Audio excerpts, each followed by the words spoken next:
挑战在书桌上开100家店，今天开超市。老板娘来了，这超市怎么还空荡荡的？阿兔，你赶紧给我上货。开店了，开店了，我来酷酷百货了。打工人打工魂，老板娘让一让，让我上点特价菜。赶紧把刚送来的海鲜放进冰柜，要是晚了，我又要被黑心老板娘扣工资了。新鲜海鲜热卖中。接着来摆蔬菜，青瓜、菜椒、萝卜，有你们爱吃的吗？熟食区这里可太丰富了，我都要馋死了。辛苦工作那么久了，趁老板娘不注意，我偷偷吃一只烤鸡不过分吧？酱油、蚝油、醋、调料都摆上，要吃凉拌菜的快来排队。阿兔给你办。水灵灵的开店营业路。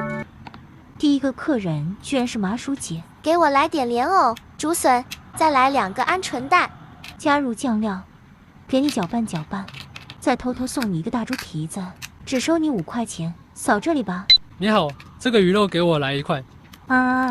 这3块冻在一起分不开了，你3块都拿走吧，只收你1块的钱。那这荷兰豆、大葱、胡萝卜、茄子好像都分不开啊，你也只算我1个的钱吧？没问题，算你36块。满载而归啦。怎么感觉这超市快让你给干倒闭了？下次想看我开什么店？